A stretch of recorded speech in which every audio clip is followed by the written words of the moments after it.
Welcome to the first edition of the Oklahoma Memo podcast, the weekly version.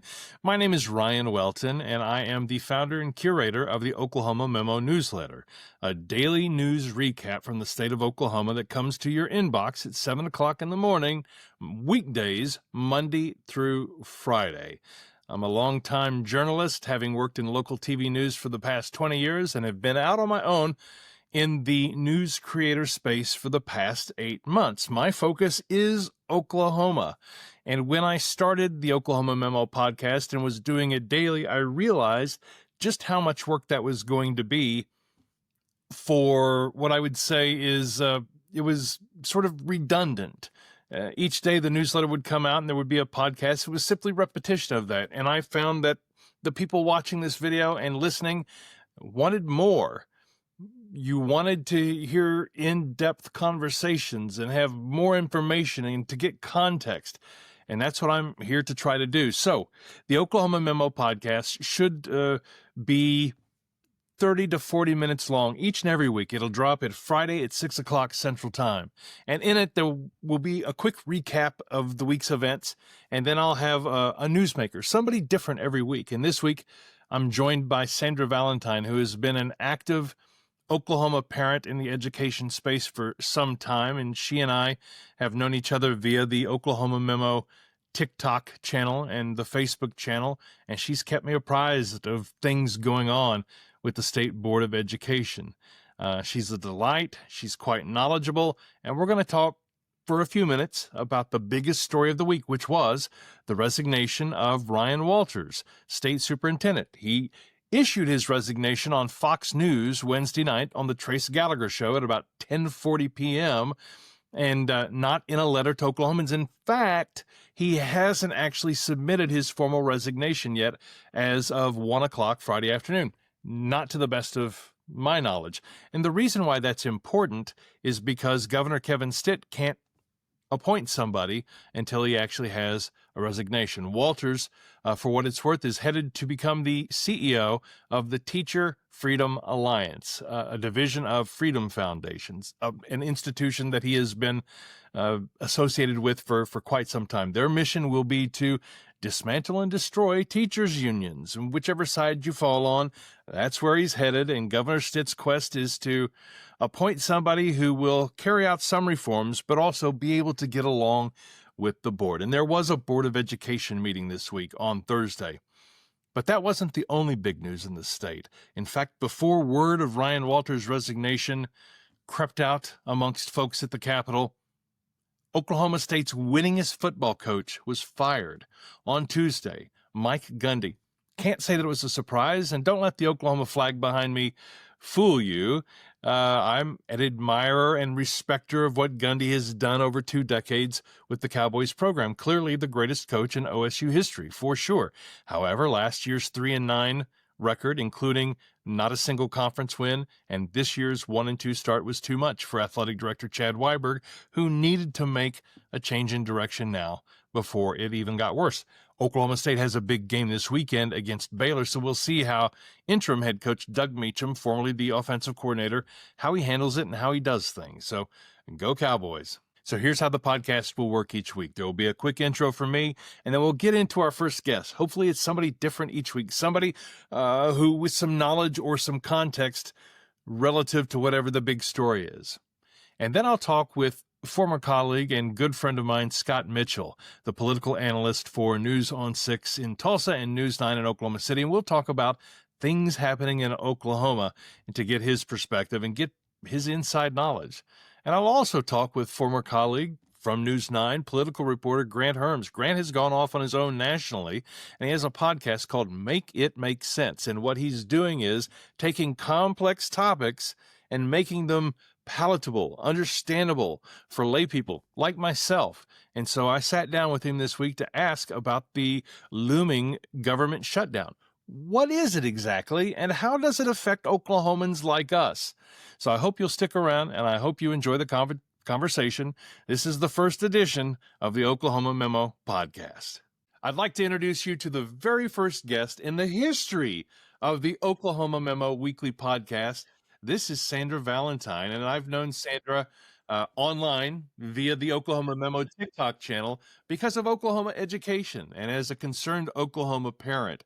And this week, I had reached out to Sandra a couple of weeks ago about talking to her about State Superintendent Ryan Walters and what's happening with the State Board of Education. And then the news broke this week that Walters was resigning. And so, Sandra, I thought we would start. Maybe just introduce yourself real quick and how you got involved in being active with Oklahoma education. And I got to ask, what's your reaction to the Ryan Walters resignation? So, should we do a shout out to the state of Oklahoma first? It's fantastic. I bet the entire state is celebrating. So I've heard from lots of people who are having like their parties, pop their champagnes, all of that. And so I am Sandra Valentine. I am a mom of 5, grandmother of 6. So I love being a grandma. I love being a mom. Um, 5 kids. My oldest 4 have already graduated from Shawnee Public Schools, and my youngest is a freshman at Shawnee. So I got involved when my first daughter, who is now 26, when she started Head Start. And so I've been in this a really long time, over 20 years. We did live in Texas at the time, and then we moved to Oklahoma in 2005. So it's still, I've been doing this a really long time. So, yeah, going back to the resignation, I mean, yesterday I was getting text messages in the middle of the day that it was about to happen.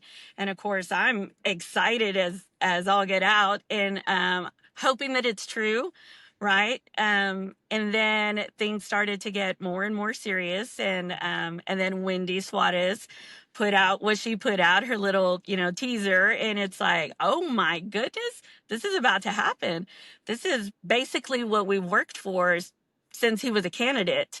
We worked really hard to get people to not vote for him. He ended up winning the primary. He ended up winning the nomination, and then he ended up winning, becoming our state superintendent. And I have followed him since he was a candidate. He made a visit to Shawnee, and that was when he said that he was going to do away with federal funding. And that video that I took of him just went completely viral. I had journalists from France, from Germany, from all over the world contacting me, asking me, is this guy serious?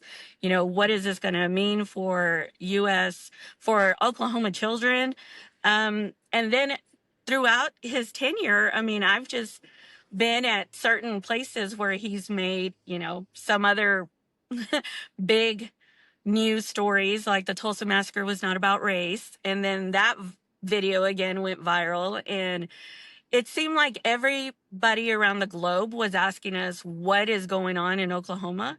And people here were just either they were too busy with their own lives that they weren't understanding what was going on. So I just started educating more and more and more, and it seemed people were interested in what I was saying. And so I've done a lot of underground work as well as a lot of educating at the top. So I started meeting with legislators. I did some interim studies with Representative Waldron. So I've been a voice at the Capitol for at least the last 3 or 4 years. And then, so this resignation was just, wow, all of our collective work, putting together how dangerous this man is to Oklahoma public schools and this generation that is going to grow up with his theories, his ideology. And that is startling. So we're very happy. We're very excited, still weary about what's to come. But still, I mean, we have time to pause and celebrate right now. And I've always gotten a sense from you and from Sean that it's not animus toward Ryan Walters for the sake of animus. It's it's having somebody leading the entire operation who's against the entire operation. It's like having an arsonist as your firefighter. It's weird. It's a weird. I mean, you want somebody who is pro schools, pro teacher, pro student, and even though Ryan, to be fair, would say that he was pro teacher, he comes at it a different way.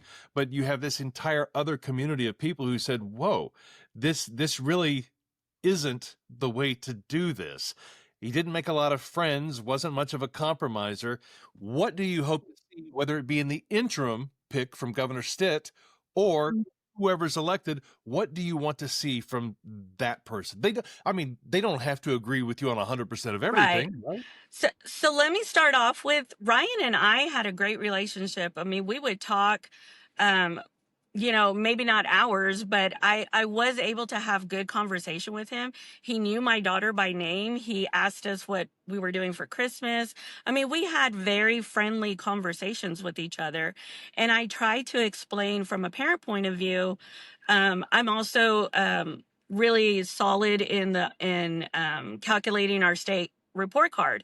So I would ask real detailed questions that he really didn't know the answers to. And so I would try to walk him through what this would actually mean to a certain population or a certain school or a certain part of our state. And he seemed like he was paying attention. And then all of a sudden, from one day to the next, I personally saw a big flip on him.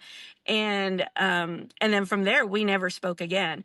So what I'd like to see with whoever takes this place is somebody, again, that I can go and speak to.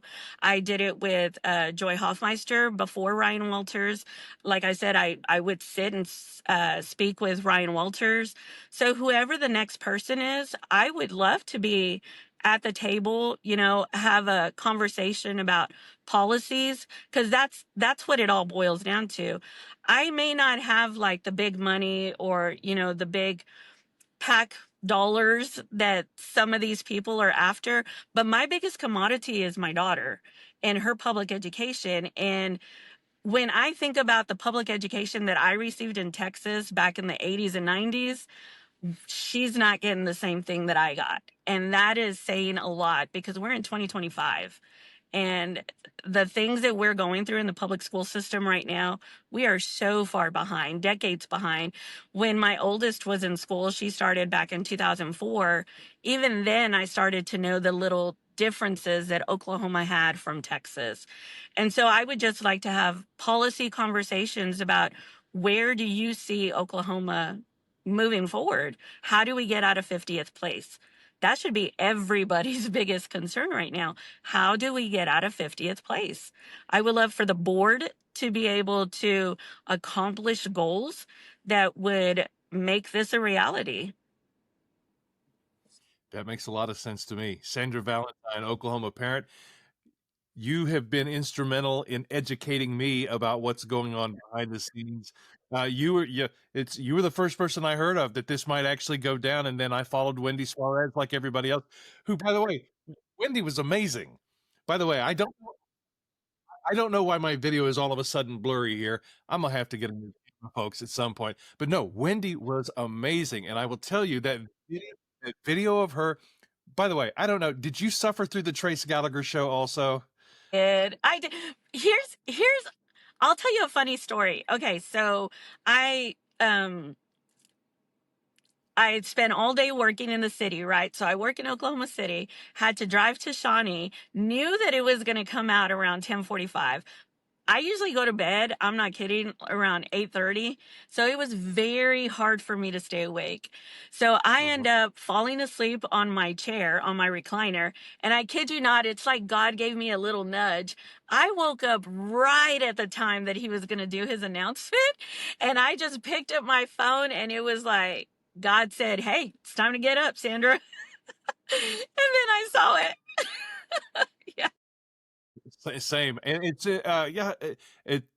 I think it's weird that it was announced on Fox News as opposed to directly to Oklahomans, but it is what it is, and we hope for the best for the future. Senator Valentine, thank you so much for talking with us. I hope that you and I can connect on here for the Oklahoma Memo listeners and viewers down the road. Absolutely. Thank you. Thank you so much. Thank you. You're going to hear two folks in this next segment. You're going to hear the guy actually mowing and weed eating outside of my window, and you're going to hear my guest here, Scott Mitchell, longtime host of Your Vote Counts and Hot Seat on News 9, News on 6. We've known each other forever, great friends, and when I want what the Oklahoma perspective is on news, I ask Scott. And the story that everybody's talking about this week, Scott, is Ryan Walters. What's the reaction to his resignation, how he resigned, the search for a possible successor, even in the interim. And then we can, after that, talk about the impact to the 26th governor's race that he was never a part of. But first, the reaction. What are people saying about Ryan Walters resigning? Well, what people are saying is, here's the thing about this. There's a situation in the Republican Party where not everybody can be 100% frank, if you know what I'm saying. Okay. And part of it is, it's kind of like the guy next door mowing. Okay. I mean, you're having these conversations and then there's this chaos and all this stuff that comes in that is not pertinent to what's going on, but it gathers the attention. Right. And Walters was that. Look, we had a fairly high profile coach leave the ranks of high profile coaching this week. And you know why he left? Because he developed a penchant for losing. You either win or you're out, right? And let's just start with, here's what the data says. You taught me that phrase. Here's what the data says. Ryan Walters was losing bigly. We're talking massive. I saw a number today. 10 years ago, we're in the teens in educational outcomes. And while we're talking about what's on the menu and the color of the drapes and what people smell like, the whole education system in Oklahoma is going to hell. And the conversations were not about that. Hey, dude, you're being coached to win football games and you're losing football games. I don't care if you have a persona TV commercial, coach. You know, this gets into, I've got a standard go-to, Ryan, which is people ask me about this cat, and I go, I am not a psychiatrist, but I'm asked once in a while, and I don't understand histrionic personality disorder. Remember the old definition of what pornography is? The Supreme Court back in the 60s, one of the justices, I can't describe it, but I know when I see it. I don't know histrionic personality disorder or could diagnose it, but I know it when I see it. And here's the other thing. Dude was getting away with it. There were people that were kind of afraid of him, right? It seems like that fear pervades much of the discourse. Those who are fighting the culture war on either side, most of us don't want to get in the way of that traffic for fear of being injured. You know, we don't, it's like those are arguments you can never win. You're 100% correct. You remember when the social studies thing was being debated in the legislature and the legislature didn't do anything about it? That wasn't an accident. There's a standard discourse right now. Okay.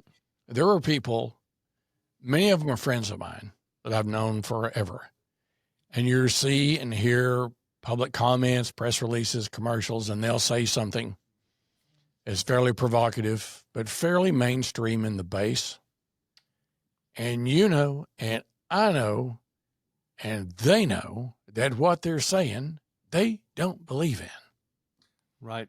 And you know why they say it? Because they fear the base. Now, I'm talking about the intellectual, cerebral, right thinking sort of, I'm talking about the ideological, emotional, the word that's often used is pejorative, but it's all, you know where it's what I'm about to say, right? The fill in the blank, the crazies. I'm saying it, you know it, everybody knows this, okay? And so you asked me about the situation. What I'm hearing is that some civility, some civil discourse might return, because when you have a bomb thrower, you can have the most cordial conversation, well thought out thinking. And when they come in and throw bombs and scream fire in a crowded opera house, guess what gets covered? Right. The arsonist gets to try to, you're depending on the arsonist to put out the fire. And that's always a problem. And you say this will raise the civility of discourse. Could that impact even what we will see next spring in the governor's race? He's not going to be a part of it now. He's going to be running this organization. Yeah, unless you'll never find another bomb thrower like this. I mean, there's some of them out there, and they'd like to be, but they wouldn't have the base that this guy's got. And we've been hearing this. A lot of the stuff about this cat has been when people will say, well, this is what was said. And I go, were his lips moving? Because that was the disqualifier for me. If his lips were moving, and you know what we're talking about, Churchill had a good word for lying. A fundamental misdirection or something like that, right? So where his lips, anybody that wants to understand the nature of this guy, just look at Tommy Johnson's press conference. After the TV thing, and this was, there's this whole saying about certain people, they'd rather climb a tree to tell a lie than stand on the ground and tell the truth. I got one in my family, okay? And this was a situation when that TV thing happened. It sounded squirrely, right? Right. And an insider with OHMS, who was the state's cybersecurity agency, said, if he'll just gather himself and hand this stuff over to us, if he's telling the truth, we can prove it pretty quickly. But no, he had to go out there and then slander and libel these people on the board, which, by the way, the statute of limitations ain't up on that. And if those people still decide to do a slander and libel suit, okay, right. Now, it's very hard to get one. In Oklahoma, under quote-unquote tort reform, we made libel and slander much more difficult. Mm-hmm. But, a lot of legal people that I talk to go, well, that's a slam dunk if you can get past day one. So not only that, but you probably saw the story about the former secretary of the Board of Education suing, a big suit there. Could there be other legal ramifications for his departure? I don't even know what it would be. I don't know. Listen, the guy didn't have enough money in his campaign kitty to pay his ethics fines. And then people were coming to me, Walters is going to announce him. Get out of here. Okay. And the numbers, a couple of pollsters I've talked to that are pros, okay, his numbers started going down after Nudie-gate, right? Had he handled that differently and just said, hey, I didn't do this, and then let the investigation play out. Here's the thing, and this is where you get into where you need to be a psychiatrist. He knew he didn't do anything wrong. He knew it. So why lie about it, right? Sheriff Johnson described it perfectly. Yeah. This was an accident. That's, by the way, when I was at Griffin Media for 7.5 years, we've got Samsung Movie Hub everywhere. And I know this because, like, up in the top area next to the kitchen, there would be like random music videos playing. And I was like, I don't think anybody actually turned the TV to that. 100 miles an hour. I had a conversation with a good friend who has one of these in a big working area and was asking the administrators about it. He'd heard it playing one night.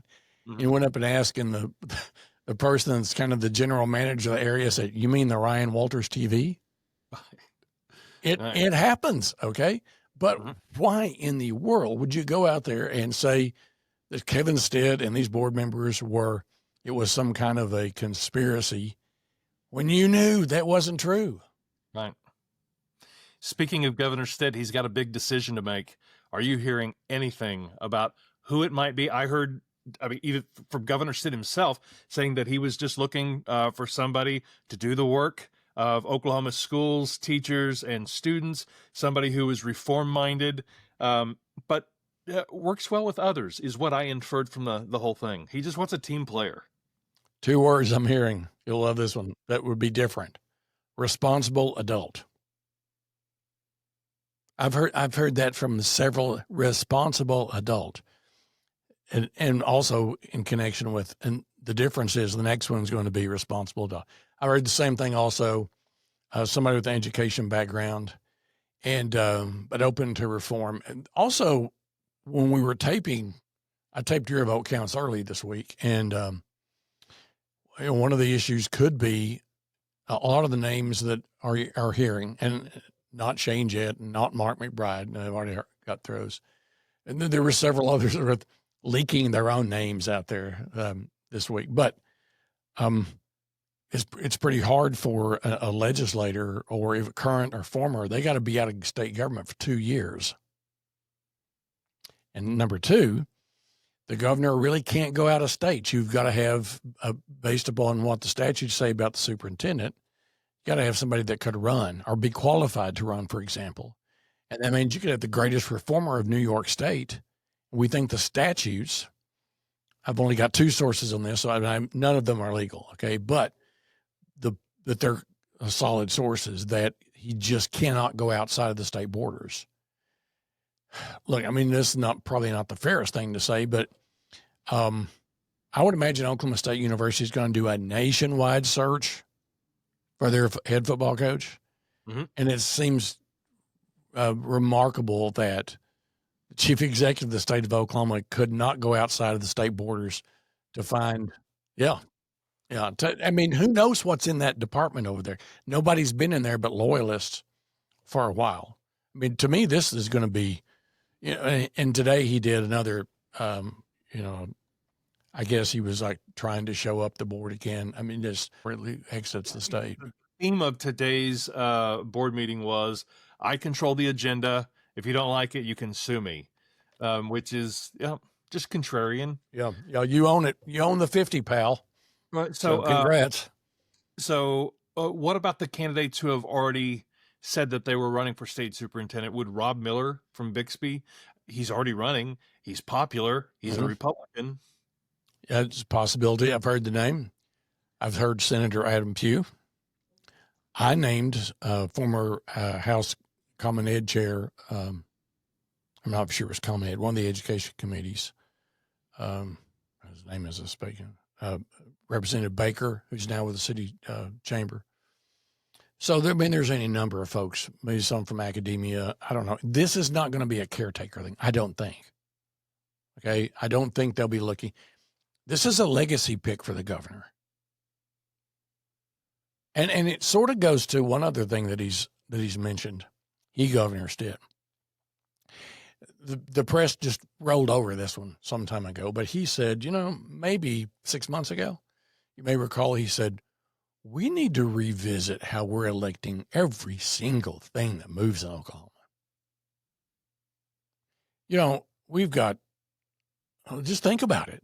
Insurance commissioner, labor commissioner, auditor and inspector. You want a politician bean counter, a politician regulator, a politician labor person. Look, the president of the United States owns the cabinet, right? He appoints his people, do his deal. Now, if you're on the party on the outside, you don't like it. If you're party on the inside, you can sort of run the government. But we have time in Oklahoma where that the lieutenant governor was from the opposite party of the governor, and trying to karate chop him the whole time he was in. It's stupid. And here's the thing, Ryan. We all know about the founding fathers in Oklahoma. They were populists. They hated big government. They hated concentrated power. But you take a situation where they did. But who owns the insurance department? Who gives the campaign donations? Let me rephrase. Who puts the money in for the insurance commissioner? Insurance companies. You think consumers have the same sway there as no? Okay. When you look at the Corporation Commission, who gives the biggest amount of campaign contributions? Corporations and utilities. Consumers, you got AARP out there watching the windmills turn, right? Like Don Quixote. So the irony is that the founding fathers wanted to decentralize power. They put it all together.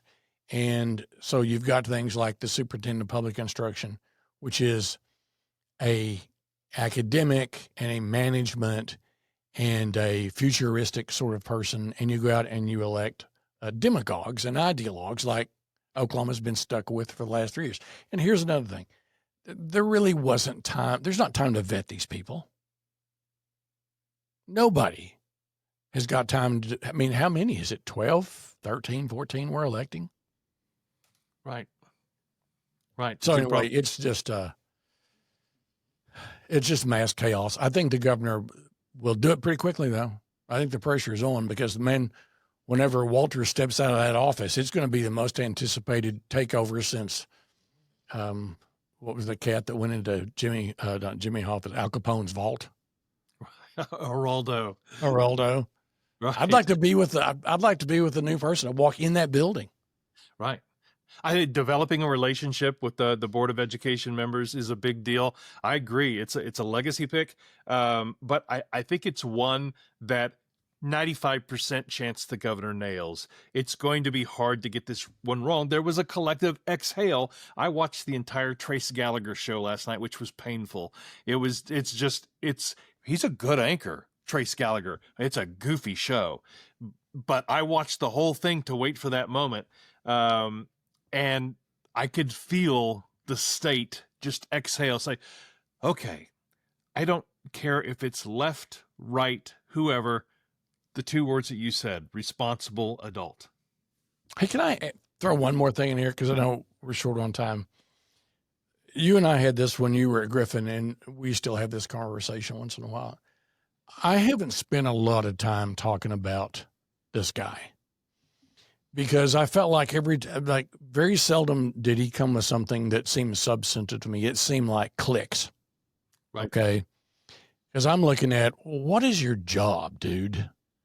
Your job is to make sure that we're competitive, right? And I don't give flying crap about the stuff he was talking about. Okay. A lot of this stuff should be done in the homes. Now we're finding out these Bibles are like, they flunk.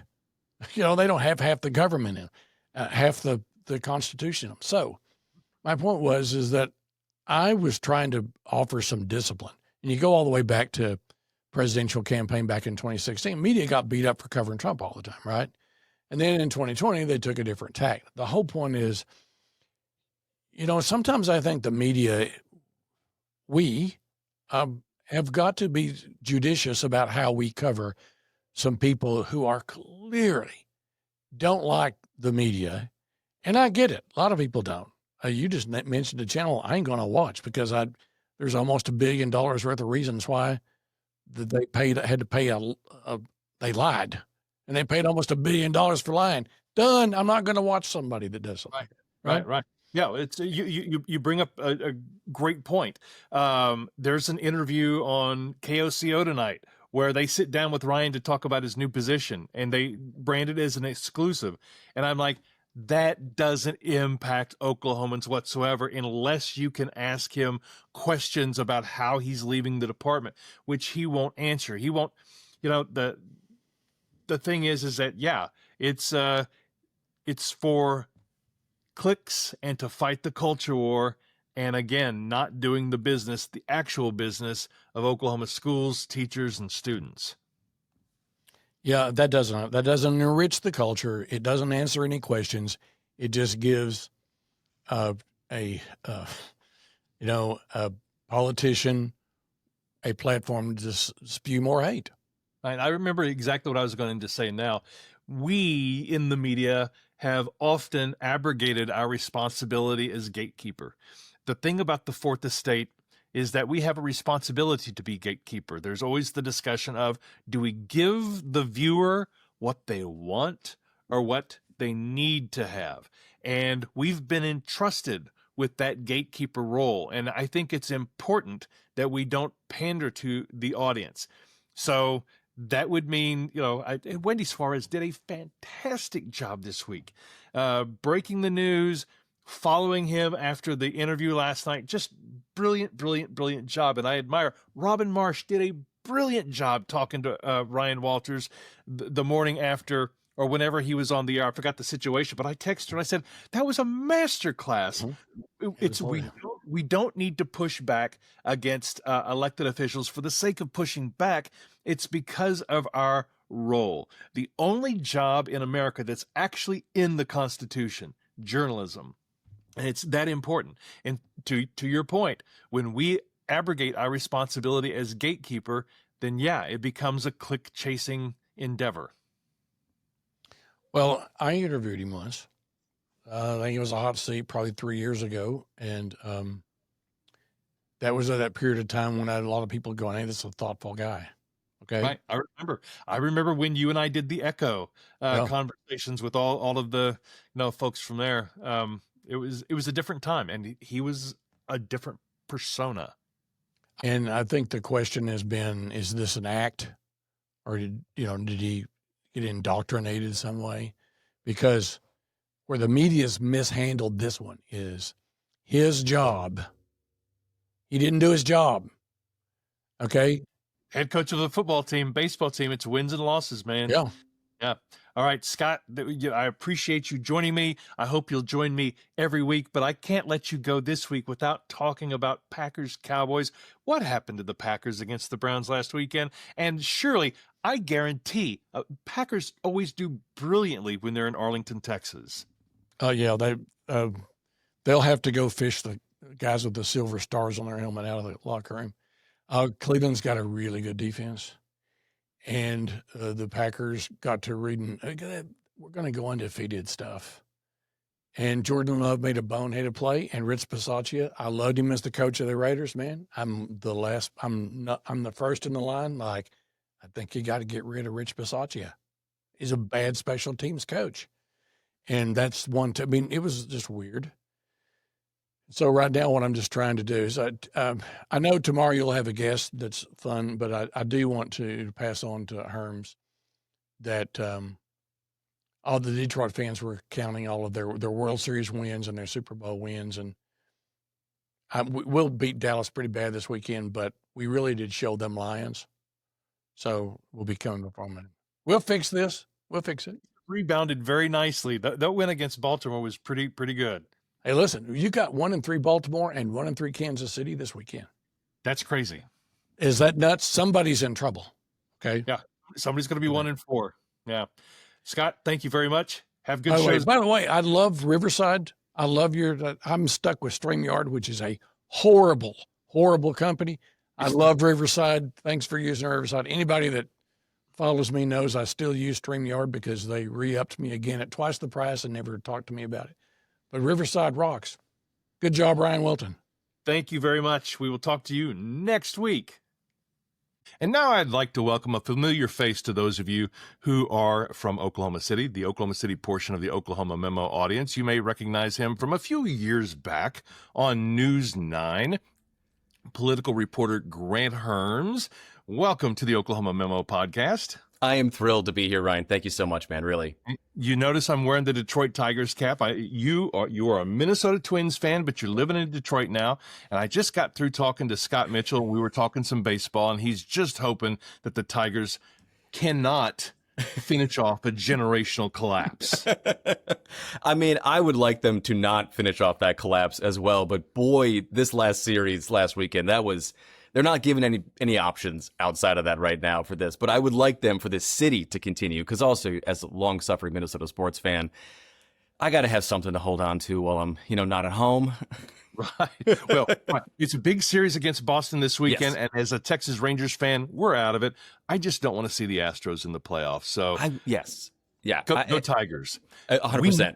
We know baseball will be happening next week. The playoffs start next week. On the other hand, the federal government may cease to function starting on Wednesday.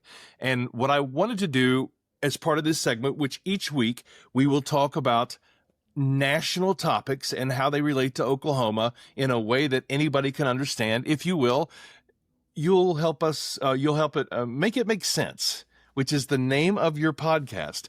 So I want you to tell us about that, but talk about the government shutdown and maybe start at the very beginning. Yeah. What exactly is a government shutdown, and why should I here in Oklahoma be paying attention to this? Sure. A government shutdown is when Congress cannot get the federal budget agreed on. And that's where it has to start. It doesn't start with the president. The president has his own idea of what a budget should be, but he doesn't decide that. He just has to carry it out, whatever Congress decides. And for a long time, this wasn't as almost immediate every 6 months or so as it has been in the last couple years, maybe last, I don't know, 5 to 10 years at the most, if you really want to look back that far. But it does feel like we're on this merry-go-round of they're going to pass a couple things in a budget and then they're going to kick this can down the road every few months. And what we're at right now is a position where the government could not have enough funding to stay open in its full capacity. So emergency things stay open, vital, essential resources stay open. But that also means that a lot of people have to go to work and don't get paid or are going to be temporarily laid off. It's called furloughed, staggered, so that the government doesn't have to pay them because they're running out of money. And it's just not the best way to run a railroad. I mean, nobody likes this situation on either side of the aisle, but it is a good chance for all of them to play real politics with people's lives. And we see this thing happen frequently around holidays. And so this is actually a kicking the can down the road from back in May, when they wanted to get out of Dodge for Memorial Day weekend.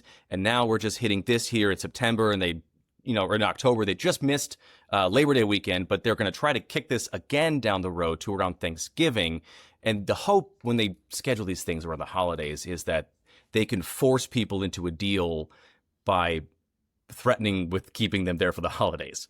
But what happens this time around is the money runs out October 1st, which is Wednesday next week. I was going to say Tuesday because my days are all off, but it's Wednesday at midnight. So 12 a.m. October 1st, government shuts down. And that impacts a lot of things. I mean, we are talking about, yes, you always hear national parks and monuments are closed. That is a thing. You talk about the other things that really impact our lives. TSA, air traffic control. Those people go to work. They're not getting paid. Some of them don't show up to work if they're not going to get paid. And that's a real problem right now, especially for air traffic control. Yeah. Your flights might get canceled. Right. Yes. I mean, I think it was 2018, 2019, which was the second longest shutdown we've ever had. Just 10 air traffic controllers didn't come to work at LaGuardia in New York, and it grounded flights. Just 10 people. And so that could happen all over the country. It might not happen, at Tulsa International or Will Rogers World Airport, but it might happen other places, and that could affect your flights. It could make lines at the airport longer, but that's just one part of this. We are also talking about people who go out and inspect oil fields across the state of Oklahoma to make sure that they are safe and operating properly for the people who are working on them, for the places where that oil or that natural gas gets shipped to across the state of Oklahoma. We are talking about the people that go in to inspect farms and ranches to make sure that those animals are safe and healthy. The people who are working there are safe and healthy and being treated according to federal safety guidelines, but also so that our food that comes out of those places is also safe. We are talking about a lot of military and service members. You can think about Tinker, right? And also Lawton and all the other places that are around Oklahoma, Enid, right? That those folks still have to go to work. They're still, service members, but they're not going to get paid. And a lot of times their paychecks are put on hold. The civilian members who work in defense in the state of Oklahoma, a lot of those folks might get furloughed. And when we talk about those things too, those people do eventually get paid back. Most of the time. The people who don't are the contractors that work with all of the government agencies. And the government is a giant employer at the federal level, but also at the state level too. And so you're talking about a lot of mostly small businesses who are working with the government as contractors who are going to have to shut down during the government shutdown and then never get paid for that lost time or that work that they did because they had to go to work. And that's really tough for a lot of people. We are also talking about the IRS not being able to process things like real estate validations, which is a huge deal, especially when we're talking about land buys, when we're talking about people trying to get and keep their homes or sell their homes. And then the ones for me that I think are really, really important because they affect people immediately are the things that we're talking about with SNAP benefits, WIC benefits. Those are things we would traditionally called food stamps, but those payments can halt. A lot of states will try to kind of get in front of those. And so maybe if you're someone who uses those, you'll get an extra check and you'll have to make that stretch for as long as the shutdown lasts. But that's pretty hard to know. So you don't know how to budget that out. And that's money for poor people, for mothers, for hungry kids who need that, for baby formula, specifically if it's WIC and baby food. And then we're talking about Medicaid and Medicare as well, which Oklahoma over 2024 had the second highest uptake in people who joined Medicaid. And that's a lot of people. It was something like 600% increase in Oklahoma. Huge. Those people may not be able to get access to care during government shutdown because the people that would take the bills from the hospitals who work at the Centers for Medicaid and Medicare Services don't go to work, or are at work and they're just not really working because they're not getting paid. So it is more than just the national park shutdown and Congress isn't at work or whatever. It really does have a pretty immediate effect on our lives. I hope that wasn't too long of a ramble there. No, that was perfect. And I would encourage folks, I will have a link in the show notes to your podcast, make it make sense, where you really go into even more depth. One of the things that you mentioned before we started recording was that there could also be an ulterior motive here for the Trump administration. Could you tell us about that? Yeah. So I'm going to break out two ulterior motives because there are other motives on both sides of the aisle here. I'll start with the Trump administration because that's what you asked. So there are two things happening on the right. I will say, too, nobody on the other side of the aisle wants a shutdown in Congress. They don't really. But there are ways that they could win even if they lose. So that's what these things are. There's a guy in the Trump administration who is the director of the Office of Management and Budget. Name is Russell Vought. He doesn't like federal employees. He said in 2020 he wants federal employees to feel like they're in trauma when they come to work.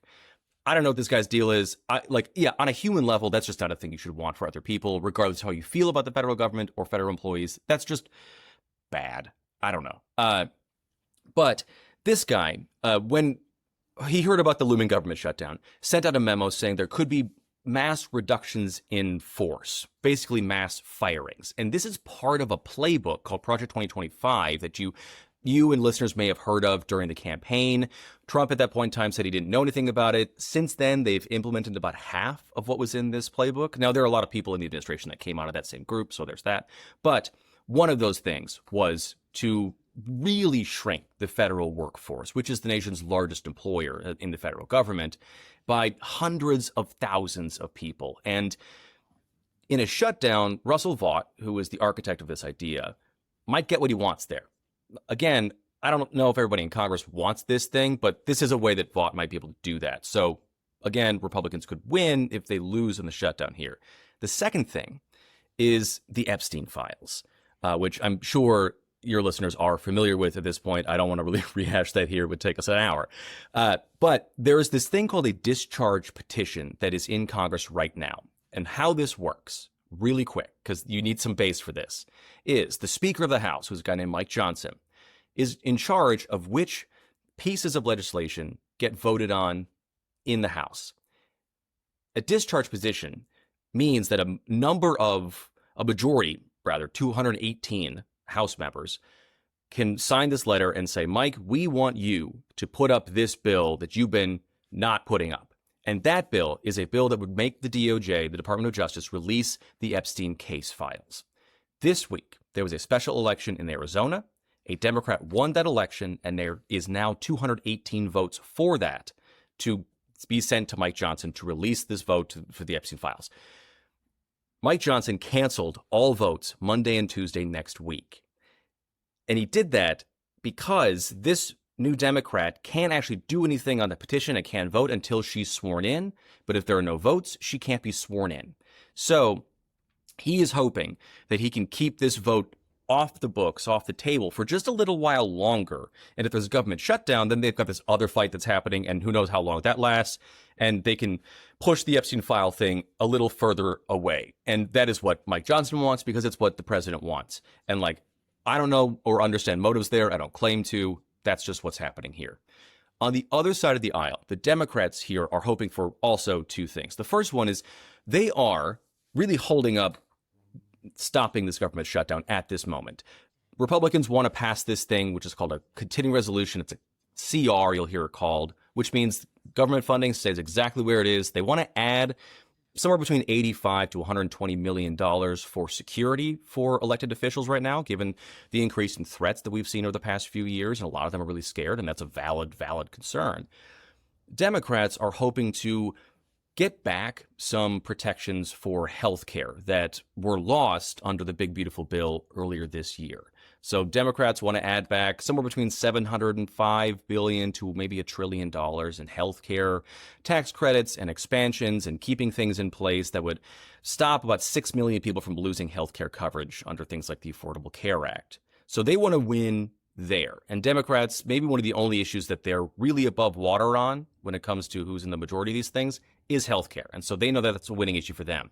They also are going to see this, and are seeing it right now, as a way to stand up to Donald Trump and members of Congress who are doing almost everything that Trump has asked in a way they didn't last time. And a lot of voting Democrats were saying back home, you need to do more. And so this is them doing more. And so again, if there's a government shutdown, Democrats might win even if we lose in this shutdown. And so there's this layer that is like, this is what happens at the government shutdown. And then this under thing that is this real politics playing. And I will say, this is the kind of thing that makes people hate politicians, Ryan. Like, this is the thing that, like, there are these things happening under the surface, and these are always happening. But we've got real people's lives on the line. People with access to medication, access to food, access to things like Social Security checks, payments to service members. And what we're doing here is playing political tennis back and forth. And it's really frustrating to watch, I think, for a lot of people. Right. I have to imagine, do you have a gut hunch as to how this is going to end up? If you were a betting man. I'm a terrible bettor because I'm always an optimist about these things. I am too. Too. So right now, the president was supposed to meet, I should say, earlier this week with Democratic leaders and canceled that meeting at the last minute. And there have been no discussions between him or someone like Mike Johnson or the leader in the Senate, a guy named John Thune, and Democratic leaders at all. They are fully at an impasse here. And it's Friday morning as we're recording. Things could happen over the weekend. But again, the House leaves. They're adjourned. They're on recess Monday and Tuesday next week. And so I would like to think that there is some late night thing that happens on Sunday night, say, or Monday early morning when they can hammer this thing out, and maybe, Democrats get a third of what they're asking for, but it also forces this Epstein petition to happen. And, maybe that thing happens. I don't know. I really don't. I would like to think that a deal gets made here. But it really seems like the president has dug his heels in on this and doesn't want to move. And Democrats on the other side of this are also doing the same because they don't want a repeat of what happened back in the spring. It's going to be really interesting to watch, and I think frightening for a lot of people who rely on the services of all the things that we just talked about.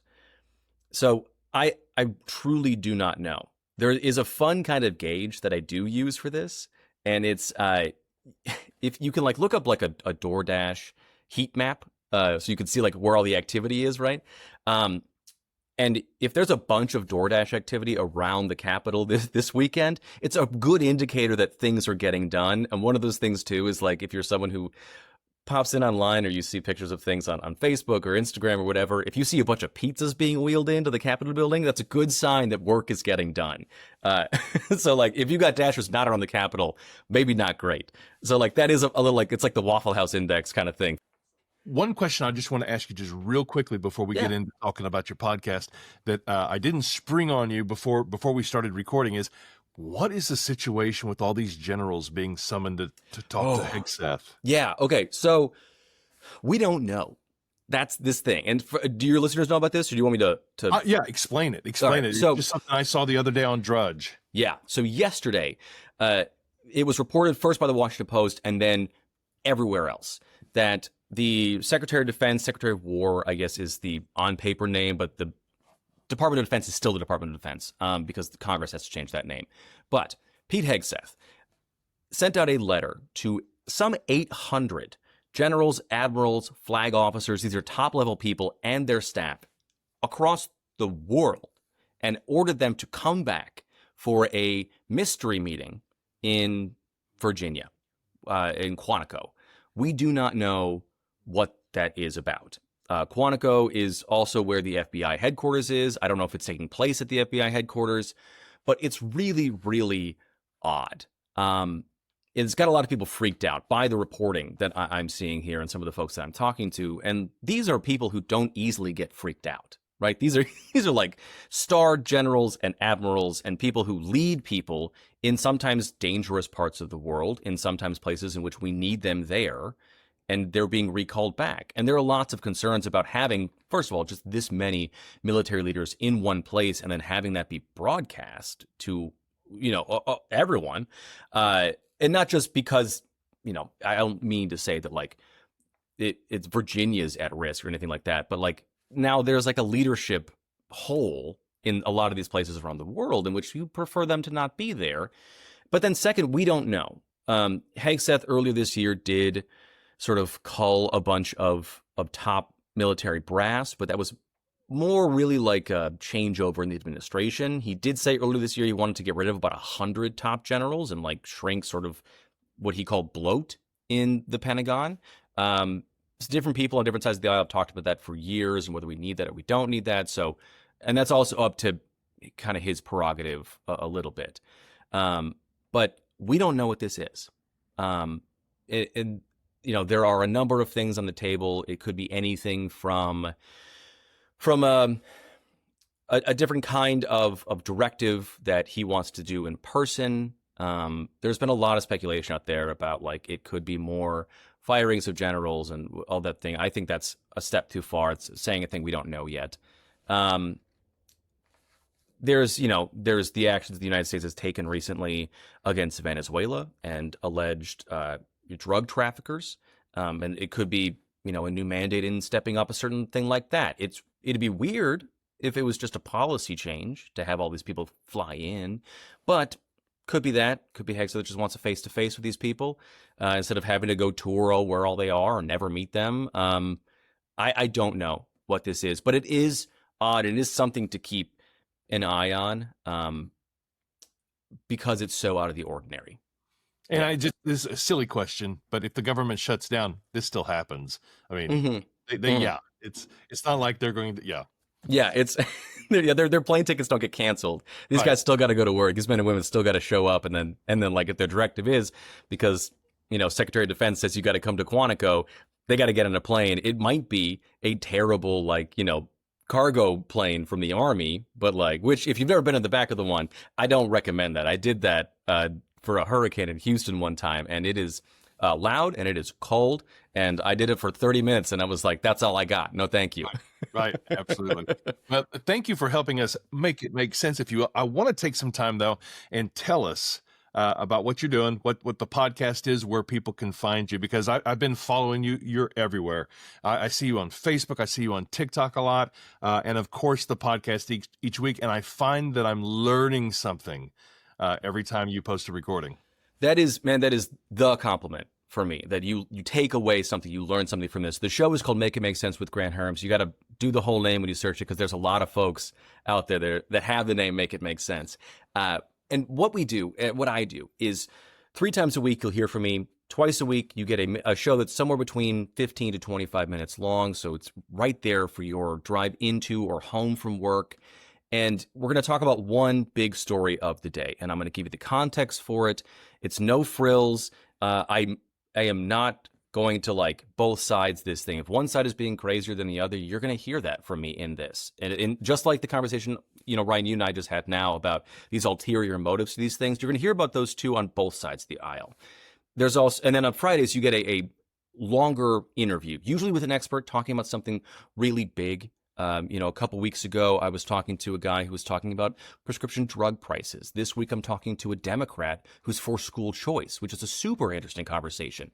I've talked to people on both sides of the aisle about where they want things to go next in America and how we can learn from each other in those things. And there's also a Substack, which those newsletters drop on Wednesdays. There might be more coming soon, so stay tuned. That is a weekly, much more in-depth article. So that is, if you want a little bit more sense to be made I'll break that down on one of the bigger stories of the day. This week, it was the president has had a long obsession with good genes versus bad genes and sort of some fear for him around autism and how those two things are colliding right now when we talk about Tylenol and autism and what's happening at Health and Human Services.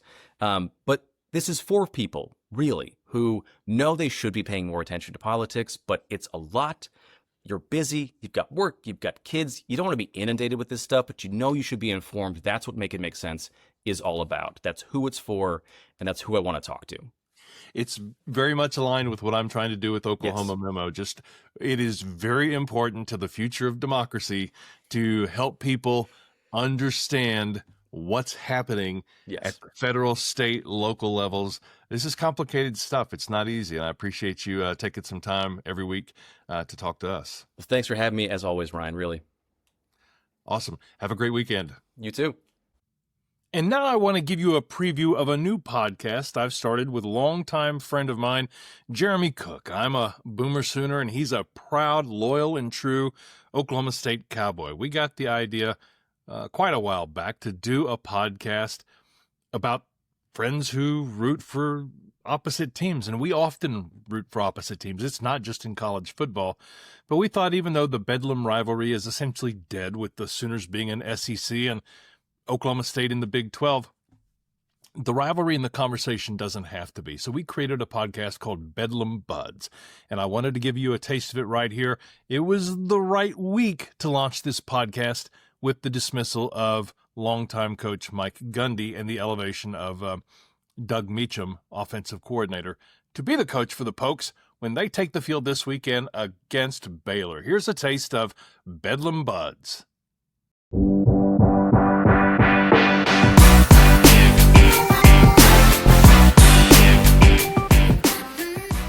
Welcome to the pilot episode of Bedlam Buds. My name is Ryan Welton, Boomer Sooner, and this is my good friend, best friend from way back, the man who officiated my wedding, Jeremy Cook. Go Pokes. A perfect day for a pilot episode, but a sad day for the legacy of head coach Mike Gundy, who was essentially fired today. Some people said he's out after 20 years. KOCO, they just went out and said he was fired. I mean, I think we see the writing on the wall. What's your reaction, man, to all this? Well, I mean, the reaction is torn because Coach Gundy is the winningest coach OSU has ever had. He's the best football coach that OSU has ever had. There's no way around that. There's no way you can deny that. I mean, if you look at his record, if you look at what he's done, if you look at the longevity and his ability to stay 20 years in one program, that's kind of remarkable in and of itself.